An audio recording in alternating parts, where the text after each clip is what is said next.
Hi, this is Karl-James Langford. This is channel 01 to 1975 and this is my video log.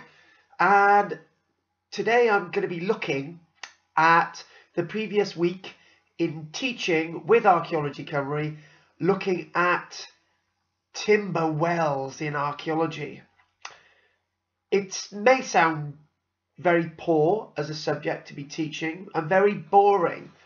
But I found that looking at the evidence of wells, how they're constructed and what's to be found in them, actually quite rewarding. And the development, as we'll see almost immediately, is something that we can really learn a great deal from. So here we go, folks. This is also covering the period April the 9th and the 10th. The first image that we're going to look at is a rather colourful one. There's 4 images at the top and a map of Europe. And it shows the progression of the idea of the lined well coming from the east, heading all the way over to Germany, where you see numbers 12, 8 and 9, going over to France and then arriving eventually in Britain. The idea of a well is nothing new in human history. The idea of post-processualist archaeology, determinism, is looking at local environs deciding human development, which is something that I'm an advocate of. Everyone needs water, but the principle of a well not being lined, it's something can be seen in any culture. Latin America, Asia, Europe. But the principle of actually lining a well in particularly is something that seems to be diffused from the East.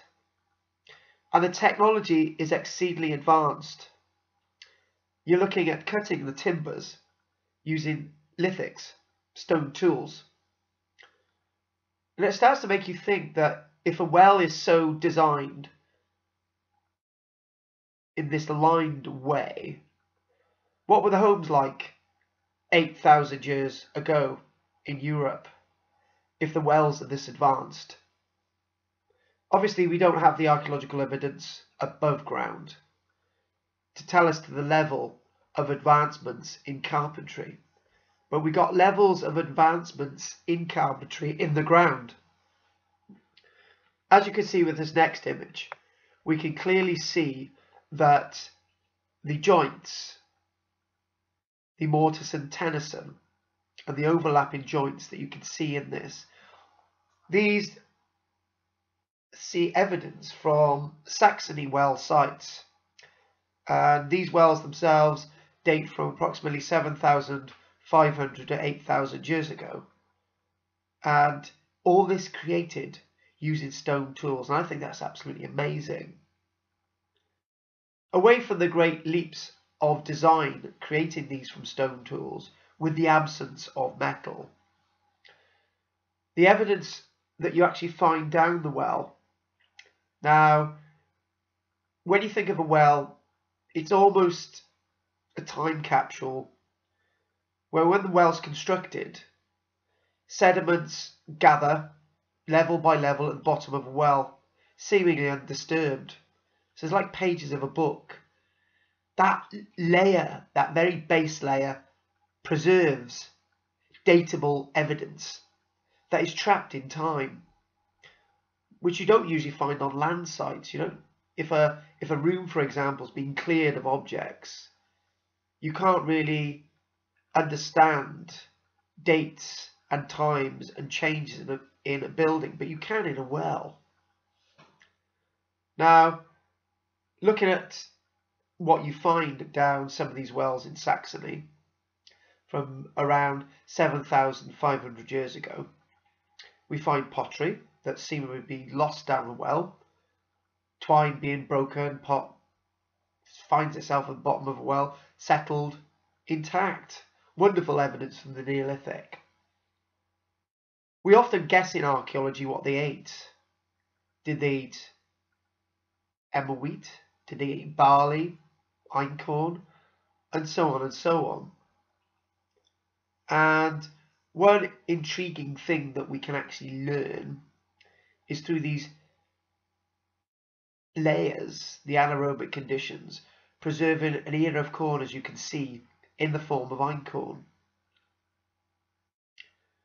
Moving a bit further closer in history, in Britain, for example, we've been really getting to grips with a number of well sites, lined well sites in London. The Walbrook sites, for example. Basically, close to the heart of London, along the route of the now canalised, culverted Walbrook, which was a very important river in the Roman period leading into the River Thames. Every house seemingly in the Roman period and earlier and in the medieval period had their own well. When it was polluted, when the water got a bit off, they would cap it and fill it back in with all the cess and all their human rubbish and detritus. Down one particular well in Walbrook, we find this collection of metalwork, seemingly gold. But these ain't of gold. These are actually of copper alloys with lead and tin and so on. And the qualities of the Walbrook and the Thames offer this gold-like colour to the copper, with the reaction that's going on in the muddy clays. So preserving these artefacts in a very good state of preservation. Here we got this bucket, amazing state of preservation due to the clays. A design that I'm told time immemorial I can remember seeing something like this in my granddad's shed. If it works, don't change the design. If it's not broken, leave it as it is.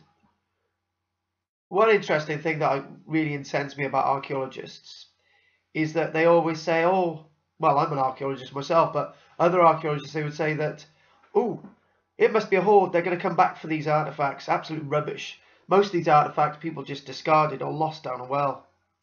You can see a clear evidence with one of the artifacts here that's been broken off.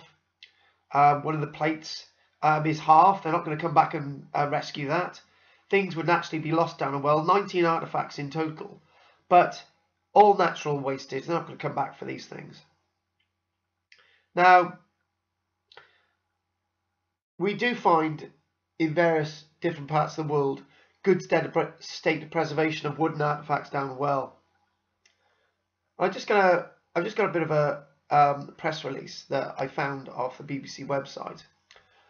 And off the BBC website, it tells me of a find down a Greek well very, very recently, back in October, of a rare wooden statue preserved in the muddy depths of an ancient well in Piraeus, port of Athens. A 20-inch high-dressed male figure was found without its head, hands and feet, together with broken pottery dating it from about 100 years BC. And it's very rare to find any wooden artefacts in Greece because the climate's not favourable to their preservation. But down this one well, finding wooden artefacts. And a wonderful ancient marble statue of a woman seated on a deer. All found down one well, Piraeus, port of Athens. Now, another interesting discovery at Walbrook, thanks to the Museum of London Archaeologists. These next images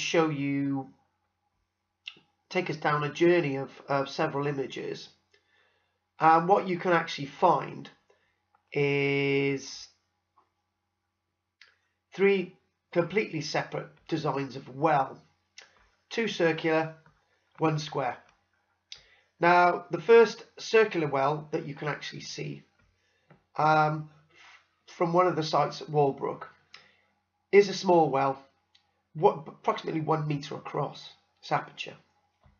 This would have provided a source of water for an individual or small group of households, but as I already said, most homes would have had their own wells.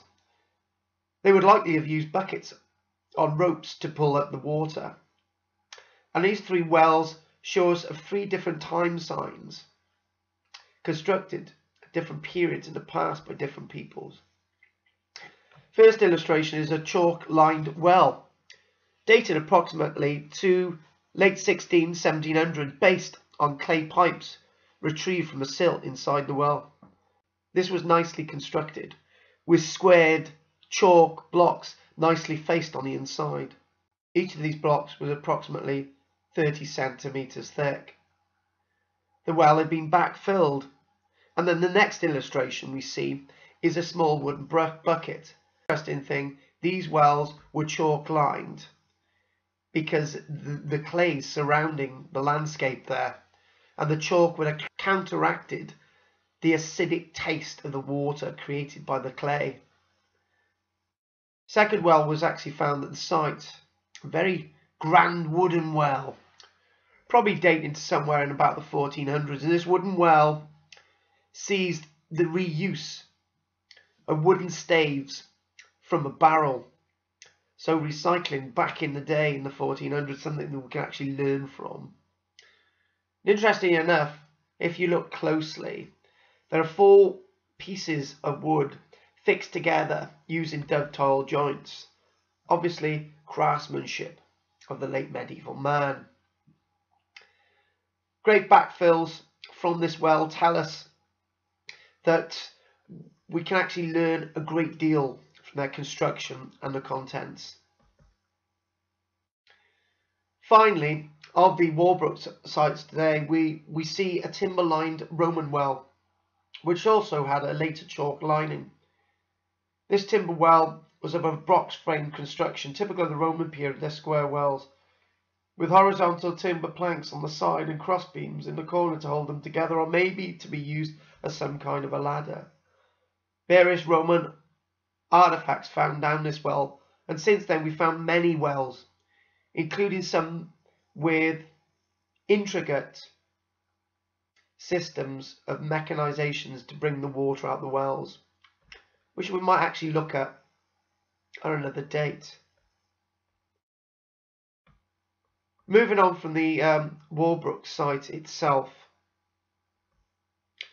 and before we do that, we can see some more timber there, as it's all flat packed for the archaeologists to take away and store and put on display. Anyway, the other final thing I wanted to do today was I had a few questions about an image I used a few weeks ago when I was looking at timber and archaeology.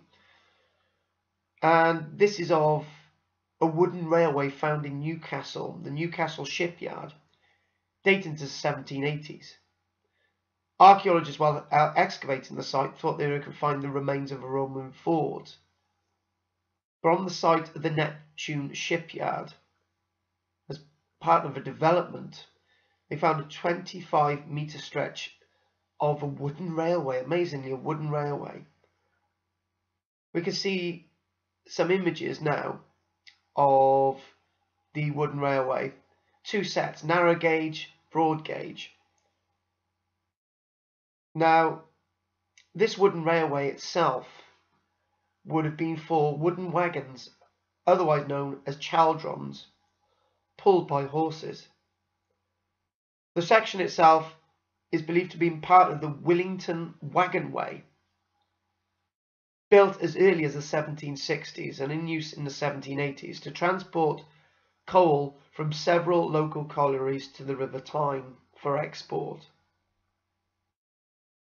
The wagonways themselves enabled collieries to transport far more coal than wagons on traditional roads.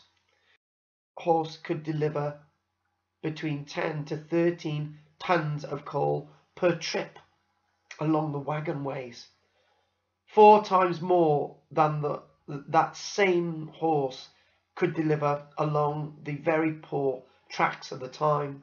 So these wagonways pulled by horses were very financially viable at that time. Gravity obviously being used for the horses to drive the wagons to Newcastle upon Tyne, back in the day when they were exporting it, when coal was now to be the new beast that would make Britain great. And the final image is the owner of Newcastle Football Club, and obviously plans to preserve the railway and to actually display it for future generations. And thank you very much. Anyway, saying thank you very much. Thanks for watching this video log, and I hope it's been some help. Keep watching, folks. Thank you.